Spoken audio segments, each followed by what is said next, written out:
Om Namo Bhagavate Vasudevaya. Om Namo Bhagavate Vasudevaya. Narayanam Namaskrityam Naram Chaiva Narottamam Devim Saraswatim Vyasam Tato Jayamudiraye. Nashtaprayeshu abhadreshu Nityam Bhagavata Sevaya. Bhagavati Uttama Shloke Bhaktir Bhavati Naistiki. Krishnaya Vasudevaya Devaki Nandanaya Cha Nanda Gopakumaraya Govindaya Namo Namaha. Nama Pankajanabhaya Nama Pankajamaline Nama Pankajanetraya Namaste Pankajamjaye. Hare Krishna Krishna Krishna Hare Hare, Hare Rama Rama Rama Hare Hare. Om Jnanatimirandhasya Jnananjana-shalakaya Chakshurumilitam Yena Tasmai Shri Gurave Namaha. Namo Vishnupadaya Krishna Preshthaya Bhutale Srimati Radhanath Swaminiti Namane. Namo Vishnupadaya Krishna Preshthaya Bhutale Srimati Jayapataka Swaminiti Namane. Namo Acharya Padaya Nitai Kripa Pradayane Gaura Katha Dhamadaya Nagara Gramatarine. Namo Vishnupadaya Krishna Preshthaya Bhutale Srimati Bhakti Vedanta Swaminiti Namane. Namaste Saraswati Deve Gauravani Pracharine Nirvishesha Shunyavadi Paschatya Deshatarine. Jai Shri Krishna Chaitanya Prabhu Nityananda Shri Advaita Gadadhar Shivasati Gaura Bhakta Vrinda. Hare Krishna Krishna Krishna Hare Hare, Hare Rama Rama Rama Hare Hare. So the topic that we are going to be discussing on is the Nectarian Mellows of Sri Gopi Gita. So just to give a prelude to the setting of Sri Gopi Geet, Sri Krishna, he used to play his flute every night, a special note for the Gopis, to invoke the Gopis to come and partake in conjugal pastimes, in participating in the Rasa Lila, in having, in getting together for Madhurya Ras, for the epitome of Madhurya Ras. Sri Krishna would invoke the Gopis by playing on his flute, and the Gopis would come running, leaving everything else. They would come running to the, to reciprocate with Krishna's transcendental flute, and then they would, just have lot of frolicking, lot of sporting, lot of different activities that they would all do together, and then they would dance. They would partake in the Rasa dance. And then at one point during the Rasa dance, it is explained that the Gopis, they became, because Krishna expanded himself to dance with each and every one of the Gopis. And when the Gopis saw that, oh, Krishna is with me, then the Gopis had a little bit of ego in them, just a tiny bit, that they were feeling very proud that, oh, look, Krishna, he has left everybody else and he's with me. So as soon as Krishna saw that tinge of pride in the Gopis, Krishna immediately disappeared from the Rasa dance. And whom did he disappear with? He disappeared with his most beloved Srimati Radharani. He disappeared with her. He just left the Rasa dance with her. And then the Gopis immediately, they immediately realized their mistake, that they were feeling so proud in the presence of Krishna.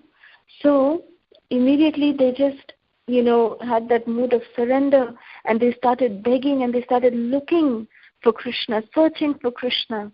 And they realized that Krishna has gone off with Srimati Radharani, and they started following the footsteps of the divine couple and, seeing where they went, because the sandy banks of the Yamuna had nicely impressioned the transcendental lotus feet impressions of the divine couple. And Radha and Krishna's lotus feet were on the sandy banks of the Yamuna. So the Gopis started following this footsteps of the divine couple and Shri Radha Shyamasundar, and they started following the footsteps in searching for Shri Radha Shyamasundar. And at one point, they saw that the impression of the feet became only one, and it was a little more, dug into the sand. It was little more impression. So they were able to imagine that what conclusion they came to that is that they thought that Srimati Radharani, Mahabhav Swarupini Sri Radhe, she must have become very tired. And seeing Sri Radhe being very tired, Krishna must have taken Srimati Radharani on his lap. So he must have carried her. Therefore, her impressions, her lotus feet impressions were no longer there. But then it was only Shyamasundara's lotus feet. And because it was more, deep into the ground, they could understand that Shyamasundara had actually carried Srimati Radharani. And then they were thinking, oh, Sri Radhe is so fortunate. And at that point, they were at one, even for a little bit, they were not feeling envy towards Srimati Radharani. But rather, they were just thinking that Radharani is so fortunate. At least she is there with Krishna. They were feeling so happy that at least Srimati Radharani is there with Krishna and that Krishna is not alone. So they were feeling very, very happy for Srimati Radharani, and especially that Krishna is not alone, that Radharani is there to take care of Krishna. So they were feeling very happy in that mood. And then after some time, they came to this place called Mansarovar. When they came to Mansarovar, they saw that Srimati Radharani, she is sitting there crying tears of ecstasy, and she's just crying, and that Shyamasundar is nowhere. And then all of the Gopis, they came to Srimati Radharani and said, Sri Radhe, what happened? We followed the footsteps and Krishna had carried you. And what happened? Where did Shyamasundar go? Where is Krishna? And why did he leave you? So Srimati Radharani explained to the Gopis. She caught all of their hands and she said to them that, you're right, Krishna did carry me because I was very tired walking. So Krishna did carry me, but then when he carried me, I also became a little bit proud that, look, Krishna, you are carrying me. And as soon as I had that thought, Krishna left.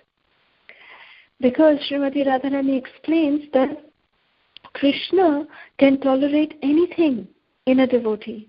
Any kind of anartha, Krishna can tolerate. But as soon as pride comes in, Krishna goes to any extent to get rid of the pride of his pure devotees.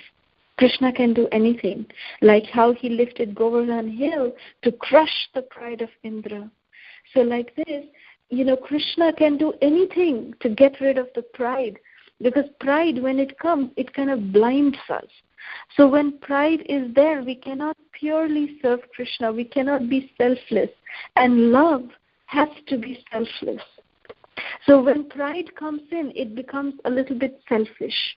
So Krishna always wants that selfless love. That is the highest kind. And then the Gopis actually glorified Srimati Radharani and said that, Sri Radhe, although externally you are saying that you became proud, but actually it is not true, because you can never be proud. Rather, you actually thought that we were left behind and that Krishna is alone with you, and you could not tolerate this, that Krishna has left us to be with you. So that you wanted to, also give Krishna to us, and you wanted to also, give that condolence to us. Therefore, you chose to give up Krishna and be with us. So, Srimati Radharani, we are so grateful to you. See the mood of the Gopis. the Gopis, they were able to understand Srimati Radharani's transcendental mood, that Srimati Radharani, she actually is the topmost devotee. If Srimati Radharani is there, Krishna actually does not need anybody, let alone the Gopis, but let alone anybody in this, world. Krishna doesn't need anybody. But Srimati Radharani, she knows that Krishna will be happy when everyone comes together and renders service to Krishna together. That is what pleases Krishna the most. So Srimati Radharani knows how to please Krishna in actuality. And even Srimati Radharani, she never feels satisfied to do the service all by herself. She always wants to do it along with her confidential servitors, who are the Gopis. And because Krishna left the Gopis, therefore Srimati Radharani, out of her compassion, she felt that how sad the Gopis would be without Krishna and her. So therefore, she actually put in this pride in her, and she just made Krishna disappear from her also, so that they all together, the Gopis and Srimati Radharani together, they would be able to beg Krishna to come in front of them again. So this is the compassionate nature of Srimati Radharani, who is the supreme-most mother. Just like the mother, she cannot see the anxiety of any of her children. Srimati Radharani, in that same similar mood, cannot see any of the living entities going through any kind of suffering. So she goes out of her way, sacrificing her own love. She sacrifices so that each and every one of the Gopis, each and every one of the living entities can be given an opportunity to render service to Krishna. That is the supreme, most compassionate position of Srimati Radharani. And that is why she is so dear to Krishna, because she never thinks for herself. She always thinks about others. And that is why when Krishna appeared as Sri Krishna Chaitanya Mahaprabhu, Sri Krishna took on this compassionate mood of Sri Radhe. And that is why, without any discrimination, Krishna is able to distribute his own Krishna prema, because he is in the mood, the most compassionate mood of Srimati Radharani. So here, sitting in Manasarovar, the Gopis and Srimati Radharani, they started crying and pleading and begging to Krishna to, and begging for forgiveness for their, so-called pride, and begging him to appear in front of them, to become visible to their eyes. So this is the brief setting of Sri Gopi Gita. So we will read from, the Gopi Gita actually appears as part of the Srimad Bhagavatam, and it is in 10th canto, which is the Samam Bonam, and chapter 31, and there are 19 verses of the Gopi Gita. So we will, of course, not be able to cover each and every one of them today, but we will go in a succession. So we will start with the first verse. This is from 10th canto, the Samam Bonam, chapter 31, entitled The Gopi Songs of Separation. Text 1. Gopyo chuhu Jayati Tedhikam Jannana Vraja Shrayata Indira Shashvadatrahi Daita Drishyata Dikshutavakat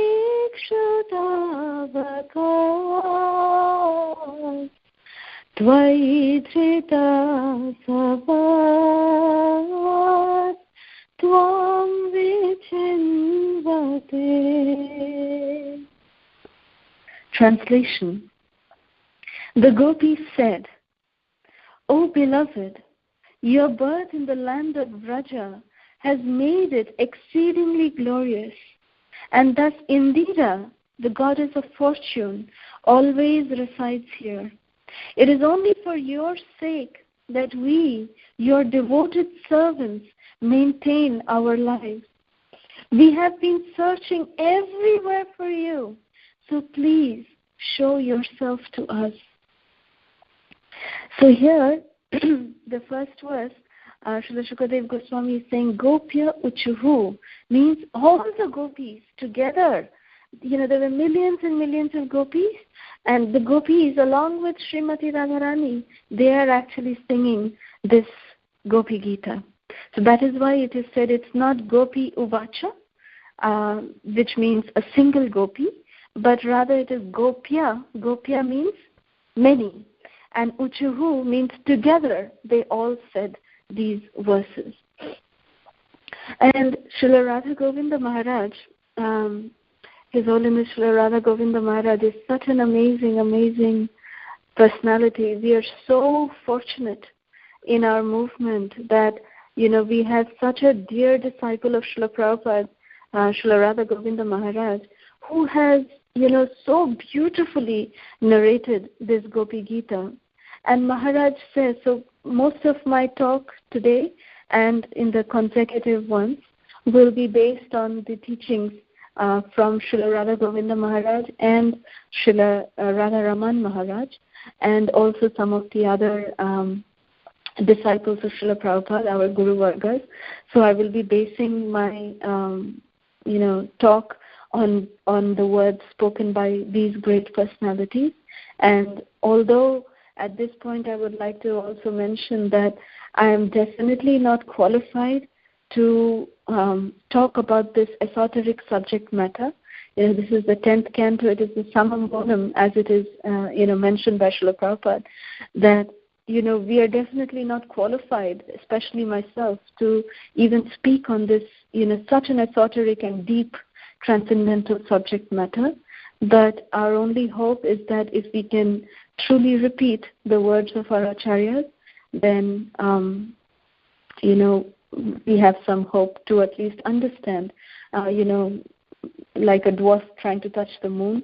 I'm making this humble attempt, but I beg blessings from all of you and our Guru Vargas and our previous acharyas, so that I'll be able to speak just repeating their words and, not anything else, not deviate anything else. So with that, begging for all of your blessings, I'll try to explain what I have heard. So Srila Radha Govinda Maharaj, he very beautifully explains that this song of separation, this Gopi Geet, Maharaj says that this is not actually just Gita. It's, not just a song. It's not a mere song. Rather, Maharaj says this is actually the crying of the gopis. He says, Ye gopiyon ka krandan hai. This is the way that the gopis are really crying and, begging for the mercy of Krishna. They're begging that Krishna, please, please appear in front of us. Make yourself visible to our eyes. And the first line says, Jayati te adhikam, janmana vraja. Now this particular line, the first line, has two meanings. Jayati means all glories, and adhikam means, let there be, exceeding, let there be too much, or, let it exceed, your glories, let it exceed. Janmana vraja. So Srila Radha Govinda Maharaj explains that there are two meanings to this line told by the gopis, very deep. He says that first of all, Vraja is very glorious because, it is a holy land, and you have made your transcendental appearance in this holy land of Vraja, and therefore you have exceeded the glories of Vraja, and the Vraja Dham also has exceeded your glories. So it is both ways, that the Dham has complemented you and you have complemented the Dham. So that is a very beautiful explanation given by Srila Radha Govinda Maharaj, that he says that Jayati te adhikam janmana vraja, your appearance in Vraj has made the glorious Dham of Vraj more glorious, and even your your own glories have also become more glorious because of your appearance in Brajadham. So it's very beautiful that how the Dham is glorified here by the Gopis. They start with that. And the second line is saying, Shrayat Indira Shashwadatrahi. That Shashwat means always, eternally. Indira is the goddess of fortune. That because of the glories of Sri Brajadham, Indira, the goddess of fortune, is always eternally residing here. She never gives up Brajadham. Daita Drishyatam Dikshutavaka. Daita Drishyatam means, oh beloved, Dikshutavakas means that your devotees like us, we are, Twai, because we are there, we are sustaining just for you. Our lives are meant for you. You are the one for whom we actually live, and we are your devoted servants. We've got no existence other than you, my dear beloved Krishna. So therefore we are begging you, we are really searching for you everywhere, O Krishna, and we are, begging you to please become visible to our eyes. So this way, this is the first verse of the Gopi Gita, and this is how, the Gopis are begging to Krishna to please make his transcendental appearance, in front of them.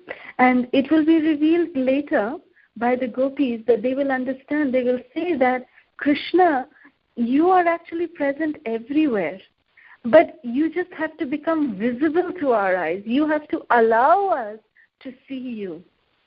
So this is a very, very, confidential subject that the Gopis have revealed for all of us as well, because Krishna, as soon as we say Krishna, Krishna is actually dancing on our tongue. Krishna's name and Krishna himself is non-different. But we are not able to realize that because we are still not allowed to enter into that transcendental realm, to relish that. Krishna, he is everywhere. He is in every atom.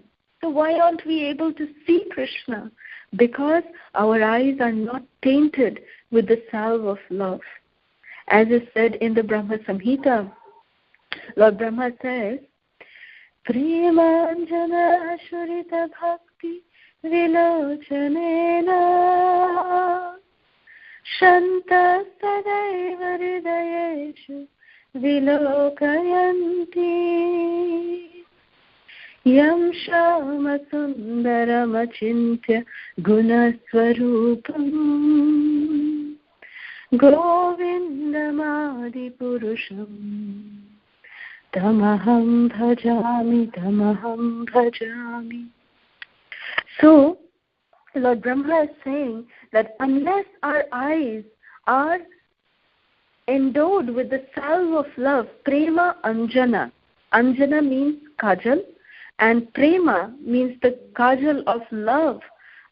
Only if we are anointing our eyes with the salve of love, with the kajal of love on our eyes, only then Shama Sundara will become visible to our eyes. We can see Krishna face to face. So that is revealed by the Gopis here, that they understand that Krishna is there in front of them, but they are not allowed to see Krishna. That only when Krishna mercifully allows himself to be seen, because he will be pleased with the loving devotion of the Gopis, then he will be manifest. He will manifest himself in front of the Gopis' eyes. And that is what, even while this Gopi Geet, our meditation should be that the divine couple, Shri Radha Madhava and the Ashtasakhis and all the Gopis, they should become manifest in front of our eyes. They should mercifully be pleased with our loving prayers, and they should allow us to have their darshan. With that mood, we will move on to text 2 of Sri Gopi Gita. Sharadudasaye sadhujatasat sarasijodara shrimushadrisha suratanathate ashulpadasika varadanighnato nehakim vadha. Translation.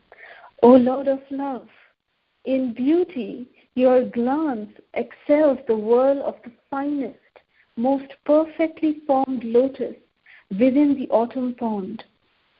O bestower of benedictions, you are killing the maidservants who have given themselves to you freely without any price. Isn't this murder? So the Gopis are questioning Kim Vadha, that why are you murdering us, O Krishna?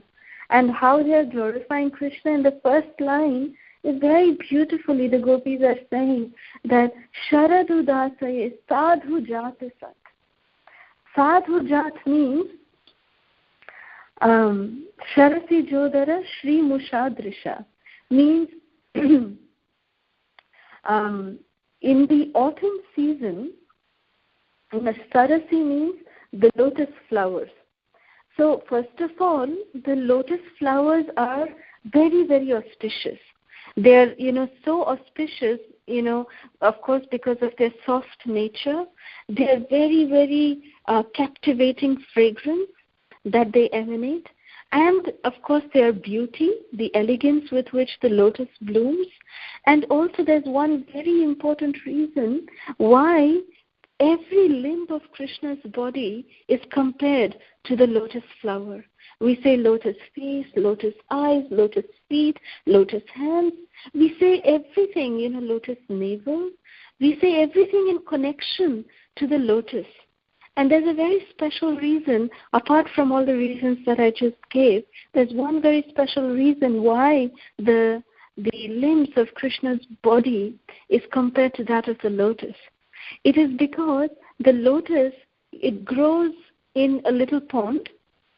Generally, sometimes that pond is not very nice. It's quite filthy.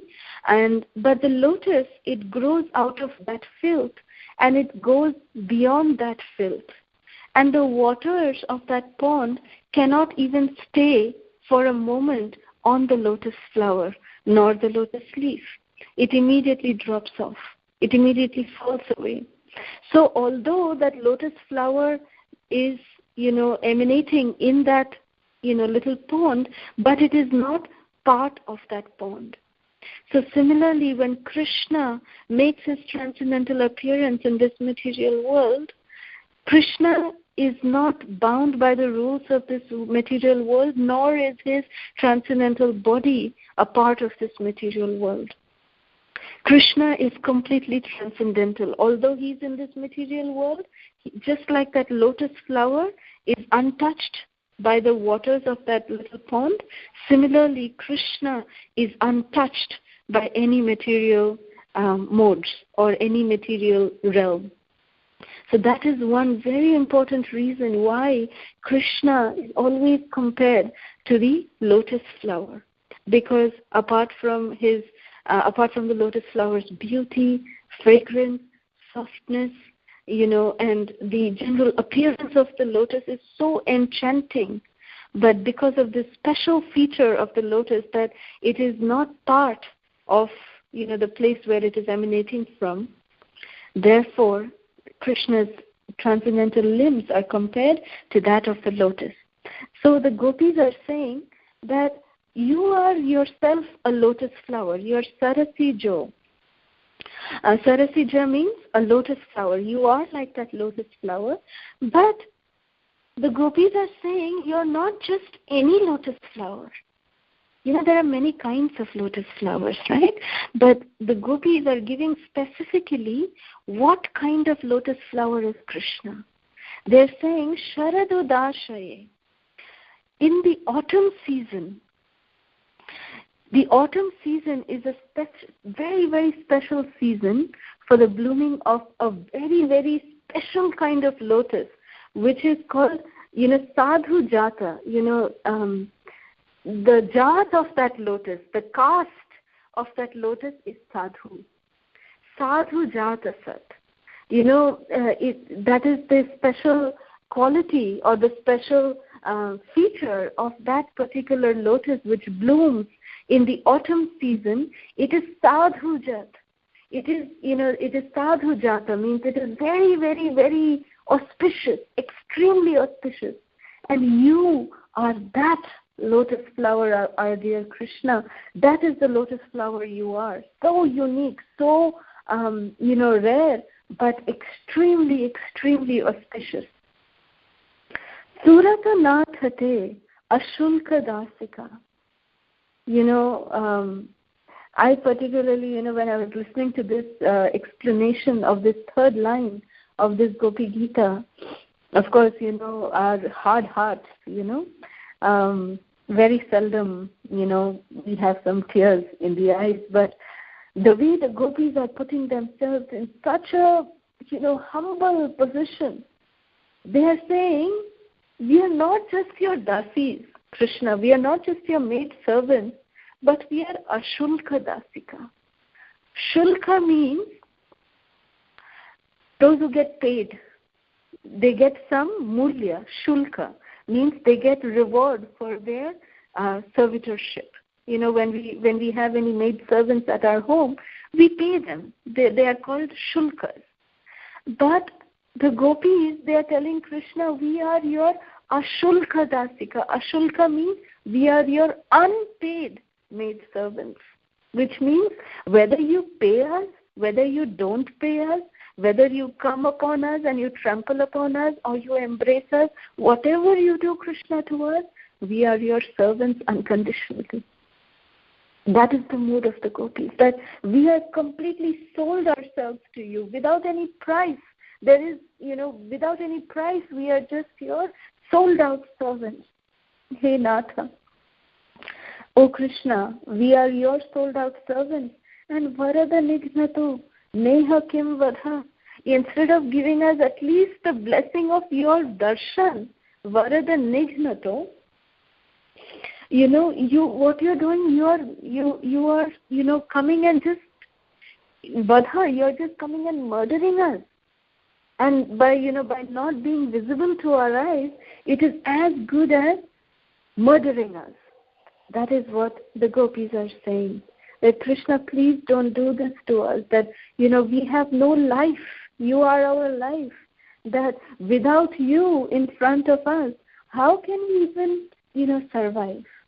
So please, Krishna, please appear in front of our eyes. In text 3, the gopis are saying, Vishajala Vyala Rakshasa Varashamaruta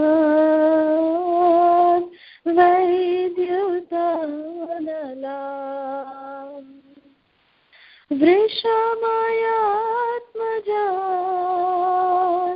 Vishwato Bhayat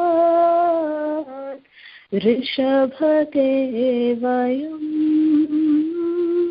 Rakshitamuhu. Translation: O greatest of personalities, you have repeatedly saved us from all kinds of danger, from poisoned water, from the terrible man-eater Agha, from the great rains, from the wind demon, from the fiery thunderbolt of Indra, from the bull demon, and from the son of Mayadanava. So here the gopis are saying that, my dear Krishna, Vishajala, here they're referring to the Yamuna when it was getting poisoned by the poisonous effect of Kaliya, the serpent.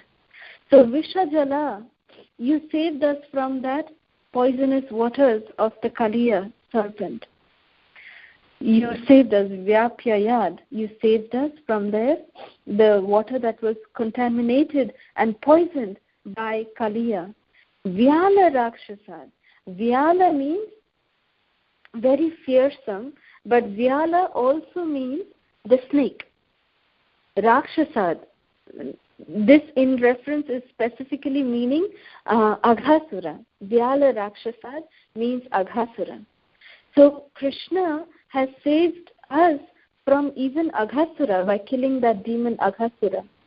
Varsha Maruta, when there was torrential rains in Vrindavan, you saved us by becoming Giridhari. You lifted Sri Giriraj Govardhan and you gave all of us shelter under the umbrella of Sri Giriraj Govardhan.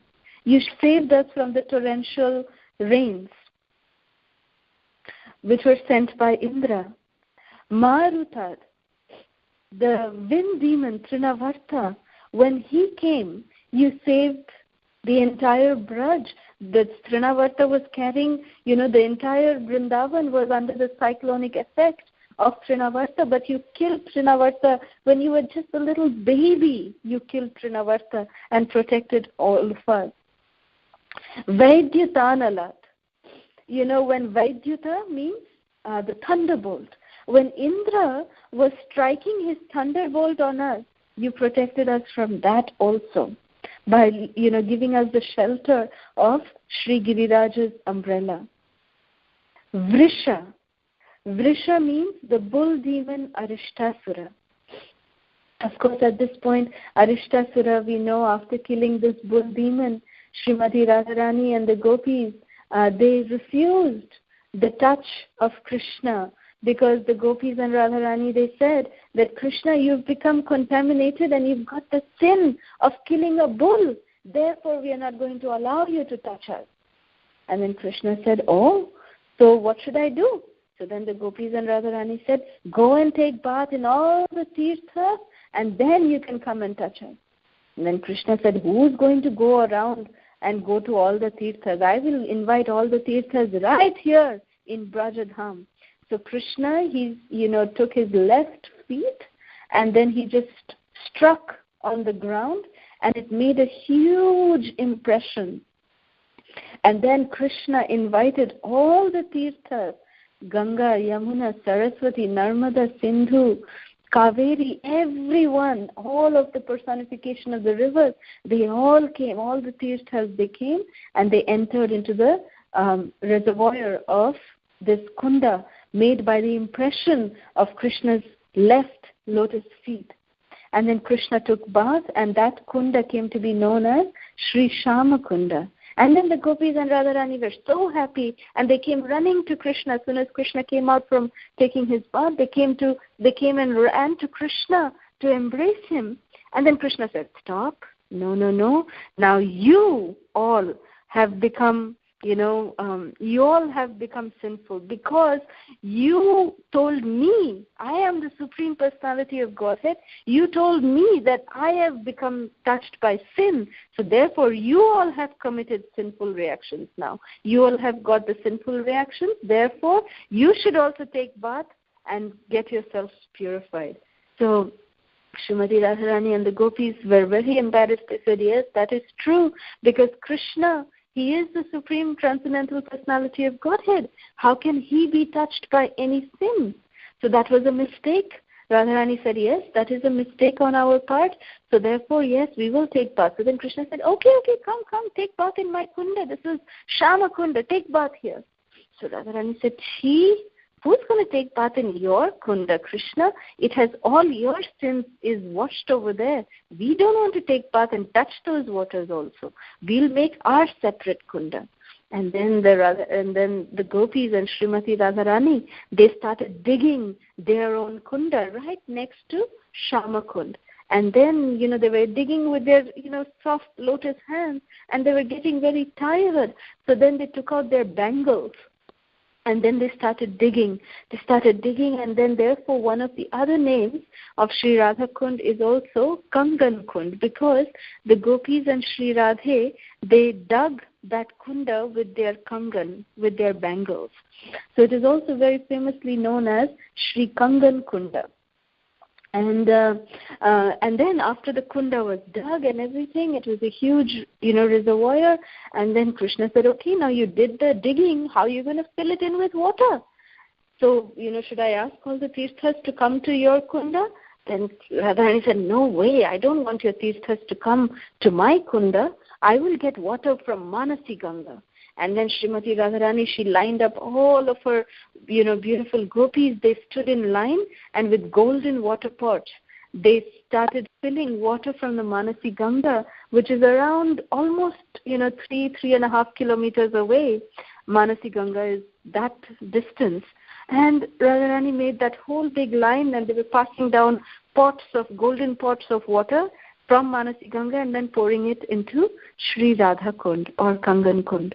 And this was, of course, taking immense amount of time, and the gopis and Srimati Radharani was also so exhausted. So Krishna couldn't see the exhaustion of Srimati Radharani and the gopis, and Krishna then requested the tirthas, that he said that, oh my dear tirthas, why don't you go and approach Srimati Radharani? She is very compassionate mother.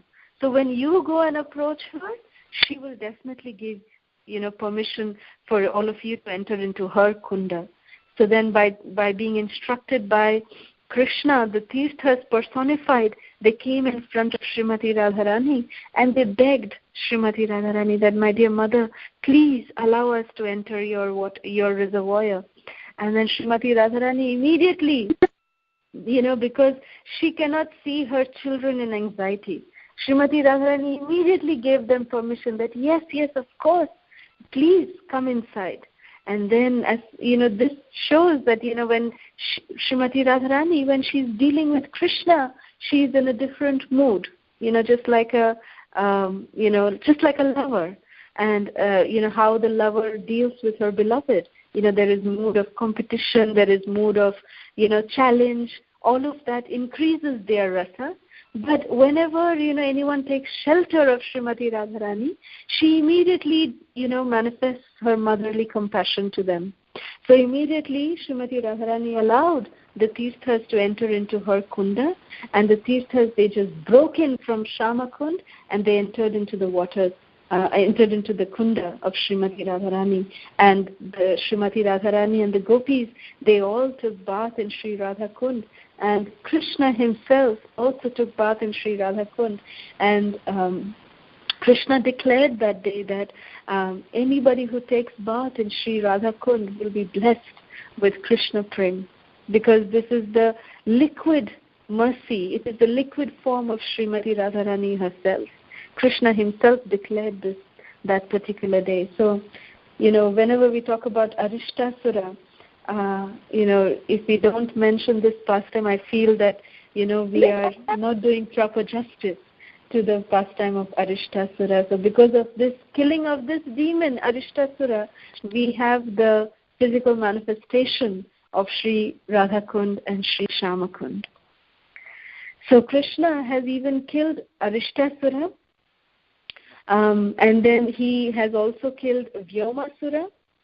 Then he's killed. So, for all these, different attacks that the Brajvasis had, main point what the Gopis are telling in this text 3 is that, Krishna, you have always come and protected us. Even sometimes without us asking for protection, you have, always protected us. We have very seldom we have come to you and said, oh, Krishna, save us, save us, save us. But even without us asking, you have always come and protected us and saved us from all of these dangers that have come into Vrindavan. So now we are in the danger of losing our life because you are not in front of us. So Krishna, why? Why are you not coming now and protecting us? That is the question that the Gopis are asking through this particular verse. So we will end here, and from next time we will continue on with text 4 onwards from Sri Gopi Gita. So if there's any questions, comments, or reflections, you can take at this time. And thank you very much. Hare Krishna. Srila Prabhupada ki jai. Thank you so much, Mataji. Very, very nectarian class. Very, very beautiful explanations and very beautiful and melodious singing of the verses.